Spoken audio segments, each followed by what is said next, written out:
La transparencia y la rendición de cuentas en áreas tan disímbolas como los derechos humanos o el manejo de los recursos públicos o la seguridad siguen siendo uno de los principales o uno de los puntos más débiles de las críticas hacia el gobierno de Peña, a pesar de las reformas constitucionales y las leyes de vanguardia en la materia. Pero ¿por qué es esto? De esto vamos a hablar hoy aquí en este programa, en el que todas las ideas se pueden cuestionar siempre que se debatan. Vamos a contar con representantes de la sociedad civil y también con un comisionado del INAI para entrarle a tratar de responder a esa pregunta. Soy José Buendía, acompáñeme a ver los siguientes datos para nutrir y contextualizar el debate, y venimos aquí a nuestro foro a tener nuestra discusión de todos los días. La falta de transparencia es uno de los puntos más criticados de la administración de Enrique Peña Nieto, a pesar de la reforma constitucional y la aprobación de la ley general en la materia, aunque aún falta la ley de datos personales y archivo en el Congreso, junto con las leyes del Sistema Nacional Anticorrupción. Medios internacionales como New York Times han reclamado en fuentes editoriales que la actual administración será recordada por huir a la rendición de cuentas, mientras que, por ejemplo, organizaciones civiles rechazan que la PGR, el INAI y la de la Defensa decidan mantener bajo reserva el caso de Tlatlaya, Estado de México, donde soldados ejecutaron a civiles de manera extrajudicial. Los tres órganos se inconformaron con la decisión de un juez que había ordenado al INAI corregir su decisión de mantener reservada la información. La transparencia y la rendición de cuentas de los puntos débiles, de los más criticados del actual gobierno, pero ¿por qué si tenemos ya leyes de vanguardia, reformas constitucionales, etcétera? Vamos a entrarle a este tema porque además hay muchos aspectos donde se refleja desde los derechos humanos, la seguridad, el manejo de los recursos públicos, etcétera.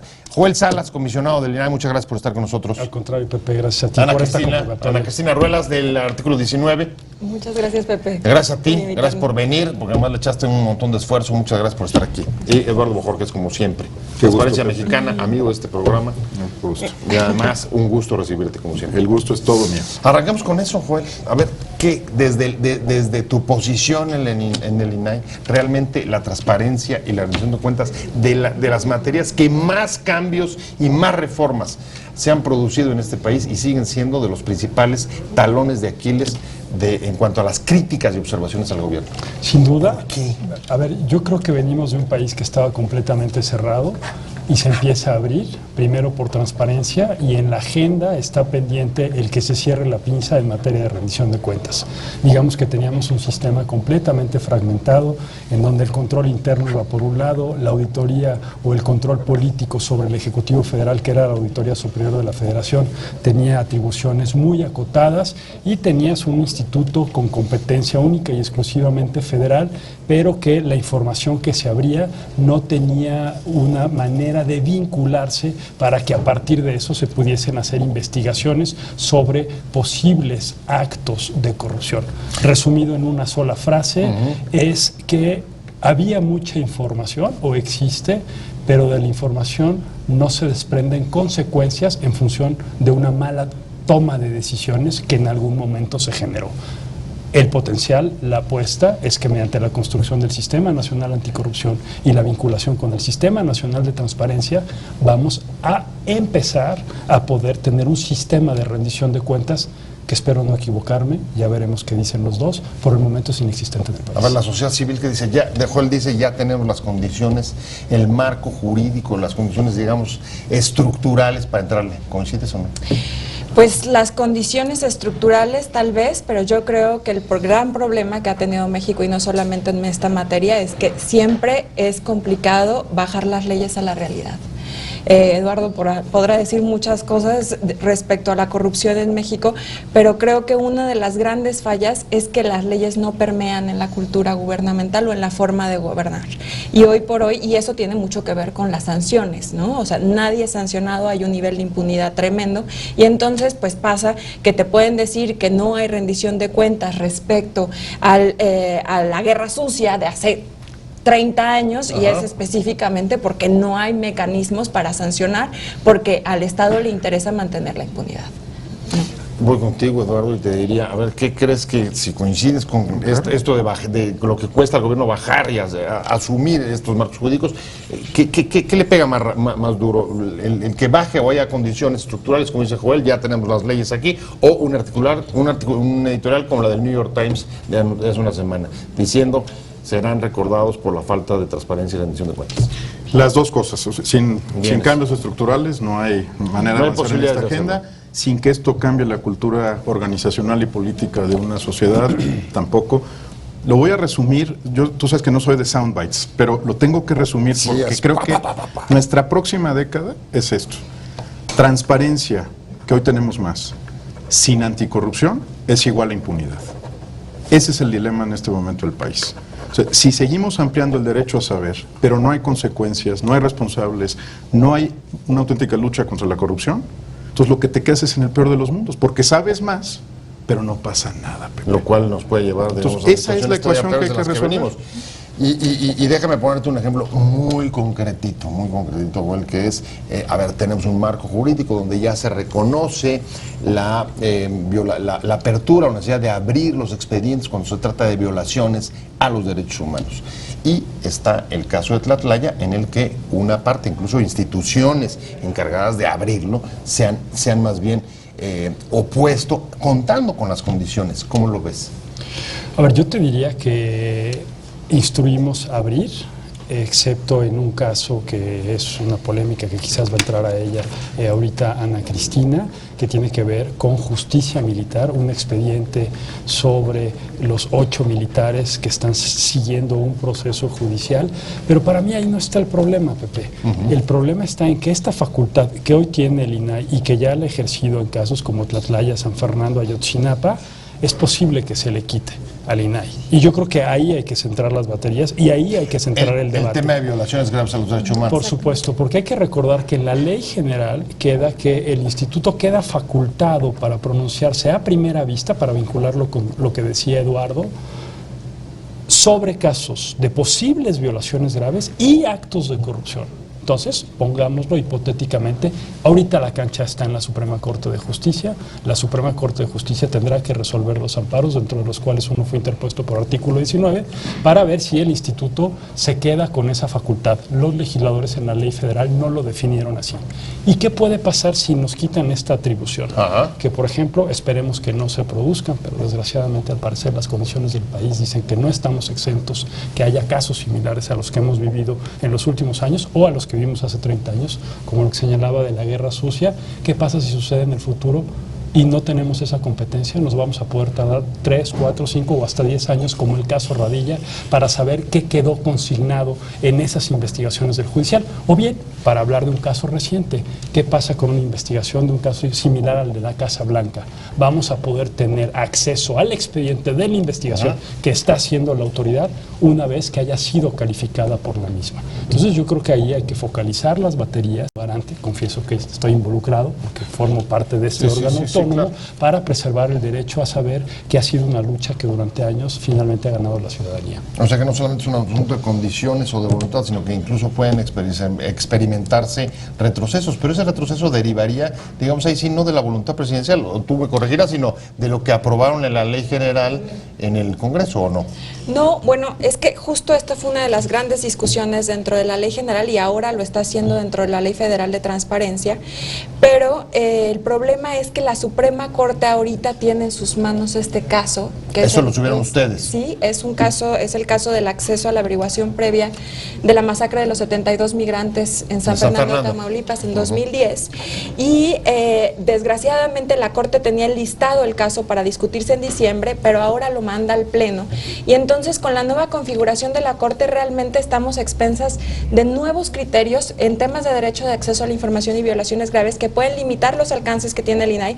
Ciertamente, como lo menciona Joel, creo que el INAI, el nuevo Pleno, ha tomado una decisión para abrir este tipo de información que no lo tenía el Pleno anterior. El Pleno anterior argumentaba constantemente seguridad nacional. Ahora creo que hay una inconsistencia que tiene que trabajar el INAI internamente, y esto hablo sobre la implementación de la ley general, para ampliar este tipo de criterios para proteger la información y garantizar el derecho a la verdad, porque aquí ya no estamos hablando solamente del derecho a la información, estamos hablando del derecho a la información como un instrumento para que la sociedad conozca la verdad de los hechos.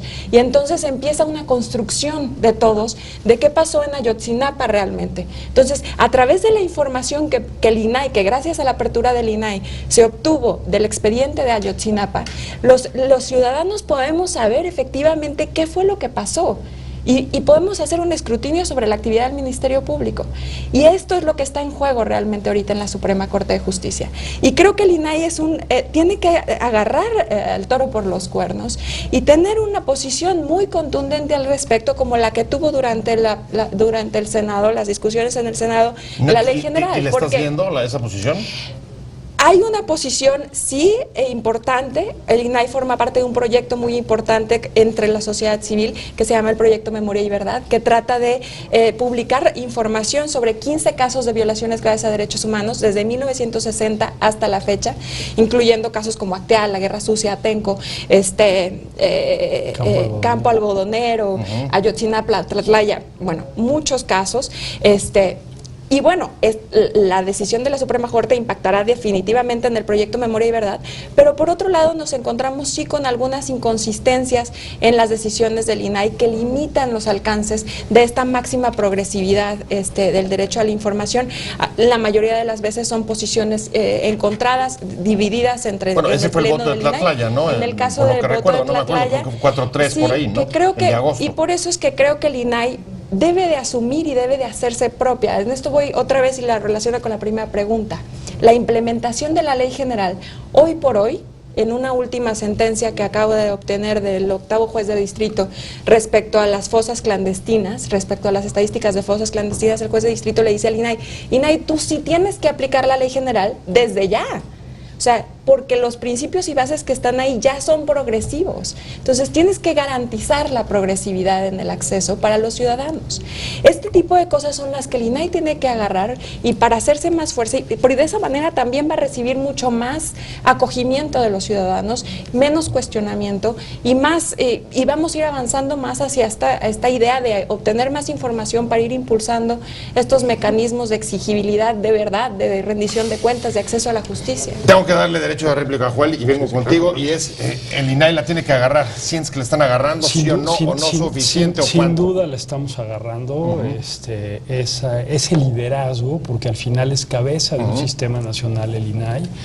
Yo creo que ahí lo que señala Ana Cristina tiene que ver más con esta definición del juez es muy positiva porque los transitorios que estableció el propio legislativo daban el plazo de 1 año y ahí, bueno, pues tuvimos disparidad de criterios sobre si toda la ley entraba en vigor o solo aquello que no estaba contenido en los transitorios. Al ser un periodo de interludio, yo creo que este tipo de decisiones del judicial nos dan claridad sobre todo aquello que no está contenido en los transitorios ya es aplicable por parte del instituto. Y estamos hablando que segunda instancia, toda la parte jurisdiccional, si tú quieres, va a ser a partir del 6 de mayo y yo creo que en los hechos y en la práctica con nuestras resoluciones hemos demostrado que estamos a la altura y que hay un espíritu de ser los centinelas, si lo puedo llamar de esta manera, del espíritu del sexto constitucional que plasmó el legislativo, al igual que lo que está plasmado en la Ley General.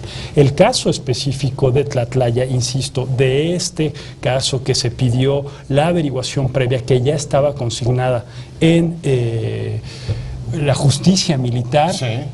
Pronto va a haber noticias sobre lo que creo que Cristina está señalando y es un amparo que interpusieron sobre nuestra resolución y que en principio se hizo una actuación natural en defensa de una resolución del instituto, pero no me quiero adelantar porque pronto en el pleno habrá noticias en ese sentido. Adelantamos algo, ándale. Creo que tiene la palabra Eduardo. No. A ver, Eduardo, a ver. Yo no estoy... A ver. No, en el sentido de que... Aquí lo que empezamos a ver también es un rejuego muy interesante de las instituciones. Desde tu punto de vista, desde Transparencia Mexicana, ¿está siendo suficientemente contundente en ese papel de centinela el INAI? Y por otro lado, pues también, ¿cómo juzgas el rejuego de la Suprema Corte? Ana Cristina fue bastante más dura con la Corte porque sospecha que lo que puede venir es una ola conservadora a partir de los cambios que ahí se gestaron. ¿Cuál es tu punto de vista en ambos casos? A ver, yo creo que la obligación de la sociedad civil es ser muy exigente al INAI y lo vamos a seguir siendo.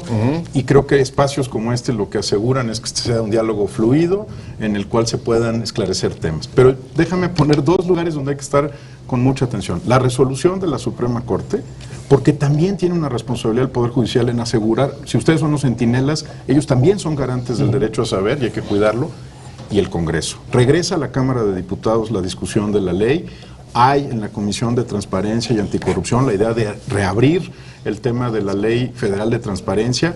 Hay que estar muy atentos, esto a partir del 1 de febrero, para que estos, pues, ¿cómo llamarlos? Retrocesos, intentos de regresión no se den en la práctica. Pero me voy al otro tema que es el del New York Times. Sí. Si tú ves la nota del New York Times, en realidad no están cuestionando el acceso a la información. Lo que está cuestionando, y creo que equívocamente, porque en inglés impunity no existe, es una palabra muy poco utilizada. Cuando dicen accountability, están pensando en impunity, porque lo que describe el New York Times es un recuento de asuntos de los que conocimos todos y de los que no hubo consecuencias desde la perspectiva de este diario. Y la consecuencia es rendir cuentas, pero también que haya alguien que sea responsable, que si tiene que tocar prisión, porque eso es lo que instruye un juez, lo haga. Creo que nuestro problema está aquí, por supuesto, y no vamos a soltarlo, o sea, pero está en que no pasa nada. El problema para ti, sobre todo, es todo lo que queda generalmente sin castigo. En efecto, ustedes han recibido un amplísimo mandato y obviamente la necesidad de que se conviertan en ese centinela, pero cuando volteen y ven frente a la tarea que tienen que hacer, digamos, las críticas sobre la falta de rendición de cuentas, ¿cómo logran, digamos, o cuál puede ser la estrategia para tratar de deslindarse para que justo la rendición de cuentas no acabe contaminando los avances que haya de transparencia y sobre todo hacia los estados? Completamente de acuerdo, Pepe, creo que pones el dedo en la llaga. Hay un tema que es fundamental en este primer bloque, nos concentramos en la parte federal, que de una manera u otra siempre ha sido progresiva. El gran debate ahorita está qué va a pasar con los estados. Y en el INAI ya tuvimos que efectivamente ejercer esta función de centinelas del Sexto Constitucional y de la Ley General con dos estados en particular, Querétaro y Tabasco, en donde con el cambio de legislatura y de administración se aprobó una ley en Querétaro que contravenía el espíritu de la Ley General y del Sexto y lo controvertimos. Pusimos una acción de inconstitucionalidad, hubo muy buena disposición y receptividad tanto de la legislatura local como del Ejecutivo Estatal y metieron una reforma para que atendieran las recomendaciones que formuló en el INAI. El día de ayer... ¿Pero vía controversia constitucional? Vía acción de inconstitucionalidad. El INAI está facultado por la reforma para presentar acciones de inconstitucionalidad cuando una ley federal, una ley local o un tratado internacional vulnere el principio consagrado en el Sexto Constitucional. De ahí que, como centinelas, hicimos uso de esta facultad y hubo buena recepción por parte de la legislatura y del Ejecutivo de Querétaro. El caso de ayer volvimos a sesionar y presentamos una acción de inconstitucionalidad contra la ley de Tabasco porque una de las partes centrales es que consideran una especie de recurso de revisión por seguridad estatal.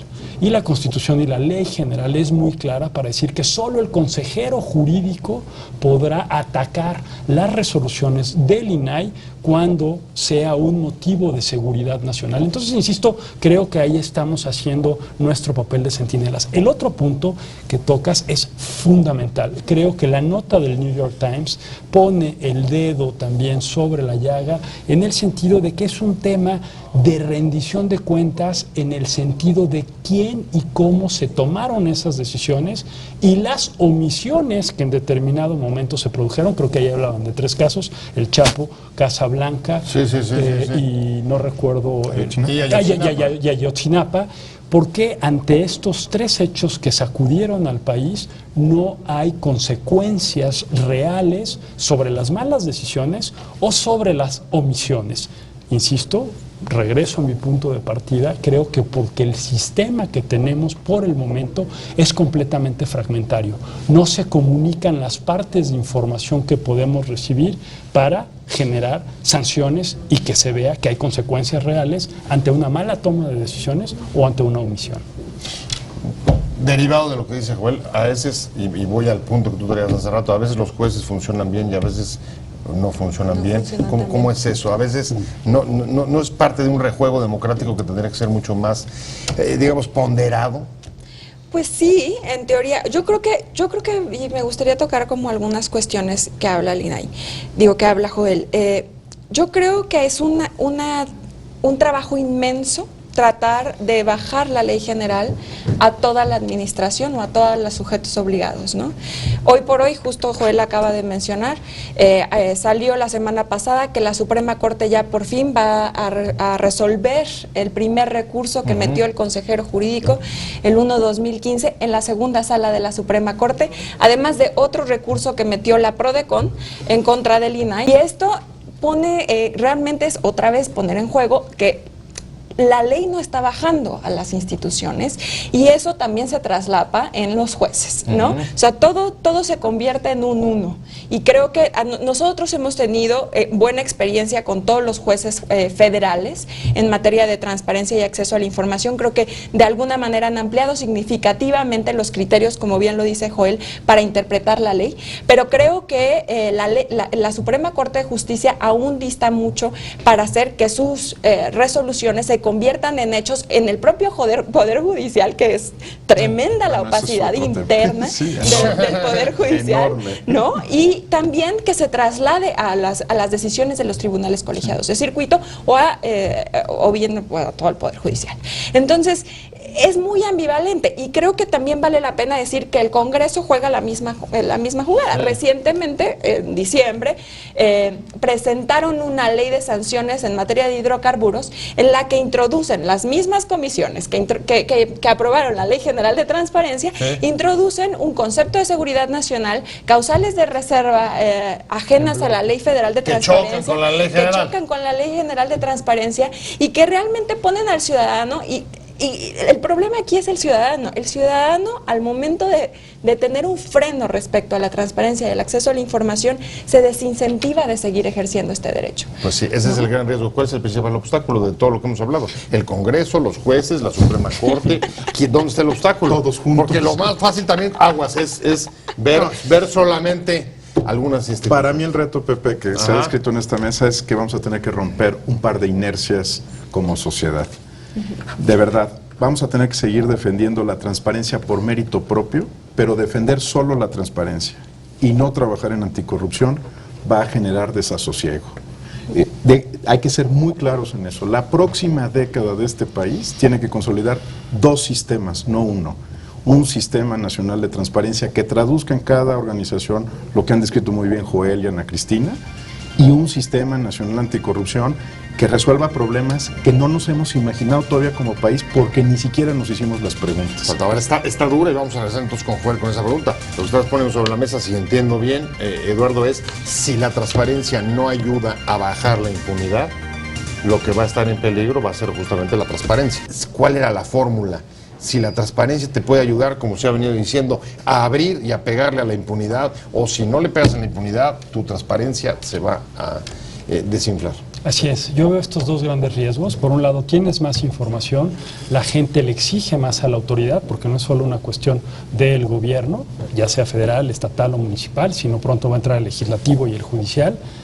Y luego que obtuve la información y me di cuenta que hubo un sobreprecio del 30% en una obra, o bien que asignaron un contrato de manera directa a alguien que no podía asignárselo, o se lo dieron a su cuñado o a su pariente de cualquier grado, ¿qué pasa? Entonces, como sociedad nos enteramos cada vez más de cómo se ejerce el gasto, pero nos quedamos con una especie de sentido de frustración porque se encuentra generalizado en el territorio nacional este sentido de impunidad. Entonces, como bien decía Eduardo, y yo creo que esa debe de ser la agenda de los medios, la agenda de sociedad civil, posicionar el tema de que si no hay acciones puntuales para darle vida al Sistema Nacional Anticorrupción y que efectivamente las autoridades no empiecen a dar resultados, lo peor que nos puede suceder es que la gente se decepcione a tal grado que diga, ¿y a mí la transparencia para qué me sirve? Y nos enfrentamos al segundo dilema que yo te planteaba. En esta historia de poco más de 12 años del IFAI, si tú te fijas las notas de prensa, siempre la narrativa ha sido de golpear, de que son opacos las instituciones, de que no dan la información, Sí. y poco nos hemos centrado a los beneficios que obtiene la población. Ya Ana Cristina esbozaba muy bien esta idea como de derecho llave. Mediante el acceso a la información puedes garantizar el derecho a la verdad, pero también puedes garantizar que una persona pueda hacer el derecho de su pensión, acceder a sus pensiones, Sí, a sus acceder derechos laborales. a sus derechos laborales, acceder a los programas sociales en donde en muchas ocasiones hay cualquier cantidad de intermediarios y que se llevan el 20 o el 30% de lo que debería de llegar directo al ciudadano. Un tema que va a ser fundamental, porque los jueces toman para un caso una decisión de esta naturaleza y para el otro otra. Entonces, creo... O incluso algo tan básico, y voy contigo, como la seguridad. Si no tienes información, por ejemplo, lo que decían, ¿qué pasó con la investigación sobre la fuga del Chapo? Sí. Se cerró. No, de hecho, toda la información en materia de seguridad te permite a ti como ciudadano participar para que haya un nivel de seguridad real. O sea, tú puedes tomar decisiones sobre dónde comprar una casa de inversión si tienes información sobre temas de seguridad. El problema es que la seguridad y el acceso a la información siempre ha caminado por líneas paralelas, y hasta ahora es el momento en el que se empiezan a cruzar, pero hay mucha resistencia. Y quería tocar un punto sobre lo que mencionó Joel, que creo que es importante tomar en cuenta ahora que existe este nuevo marco jurídico. Creo que donde no ha llegado la transparencia y donde no ha llegado el acceso a la información es en el grueso de la población, en la población marginada y en la población en situación de vulnerabilidad. Y ahí creo que está el área de oportunidad más grande. ¿Por qué? Porque la información que requiere esta población no es la información sofisticada de los contratos, las licitaciones y demás. Es la información sobre el nombre de un médico, sobre el horario que tienen que tener, sobre el monto que recibe ese médico. Y yo lo he visto en comunidades como Chiapas, en donde una vez que se enteran con una respuesta que el nombre, que su médico sí está asignado y que tendría un horario de lunes a viernes de 3 a 9 de la noche, ¿Tiene que ir? le exigen a la jurisdicción sanitaria, y la jurisdicción sanitaria cambia de médico inmediatamente. Hay casos en los que la transparencia se convierte en mecanismos, en fractales pequeñísimos que cambian las dinámicas y que propician desarrollo dentro de las comunidades. Y creo que entonces tendríamos que ver cómo hacer para que estos ejercicios se expandan, para que cada vez, que no seamos solamente la comunidad de práctica los que estamos todo el tiempo ejerciendo el derecho de acceso a la información. ¿Será que también la sociedad civil tiene que cambiar un poco su agenda? No, la sociedad civil ya la cambió. O sea, ya no solamente son las habría- reformas legales, las Sí, grandes no. reformas constitucionales, sino bajarse la población. Bueno, también tenemos que trabajar de otra manera y activar otros actores, pero no, la agenda ya cambió, Pepe. Quien pidió un sistema nacional anticorrupción fue la sociedad civil, no el gobierno. Quien pidió que no estuviéramos discutiendo SARes anticorrupción, que no funcionaron ni en la Rusia zarista, y quien pidió que dejemos de hablar de que el secretario de la Función Pública es el SAR anticorrupción, cuando solo es una de las instancias de un verdadero sistema nacional anticorrupción, fue la sociedad civil. A quien tendríamos que empezar a pedirle cuentas ya es a la Procuradora General de la República, porque el SAR anticorrupción, si lo quieres llamar así, no es Virgilio Andrade. Así es. Es la Procuradora General de la República. La agenda ya cambió en la sociedad civil, pero como bien dice Ana Cristina, en la nacional. Y tenemos que hacer que cambie en los estados, en los municipios, y que haya una exigencia, que haya un nuevo marco institucional que no tenemos. Yo no quiero ver en México una CICIG como en Guatemala. Yo quiero un conjunto de instituciones que funcionen bien para todos los mexicanos en todos los órdenes de gobierno, no justicia por outsourcing. Entonces ya cambió la agenda. pero ¿ven ese riesgo pronto? Yo ¿Esa lo escucho posibilidad? cada vez más. ¿Sí? O sea, que los empresarios quieren una CICIG o quieren un caso como el de Petrobras en Brasil. No, perdón. Yo lo que quiero es un marco institucional como el que defienden Ana Cristina, tú, Joel, que funcione para todos en todo el territorio ¿Sería eso nacional. un fracaso de todos? Sería un fracaso. Si tuviéramos Finalmente. justicia por outsourcing, sí. Pero nuevamente es en función de las expectativas. Cuando creas tan grandes las expectativas y no das resultados, una fórmula mágica de con una decisión de esta naturaleza, crees que te va a resolver el problema. Creo que la apuesta tanto de sociedad civil, hay que reconocer al legislativo, y ciertas iniciativas que ha tomado el ejecutivo apunta hacia eso. De que se cristalice, creo que depende de todos nosotros. Bueno, vamos a seguir con el tema, vamos a darle seguimiento. Yo creo que es un tema que a usted le importa, le afecta, y además seguramente quiere que sigamos con él. Muchas gracias por haber estado con nosotros, a el comisionado del INAI, Joel Salas. Muchas gracias a Gracias a ti, Cristina Pepe. Ruelas de Artículo 19. Muchas gracias, Eduardo Pepe. Qué Bojorquez, gusto verte. Transparencia Mexicana, y otra vez gracias. Te invitamos a seguir cuestionando la información con los siguientes videos.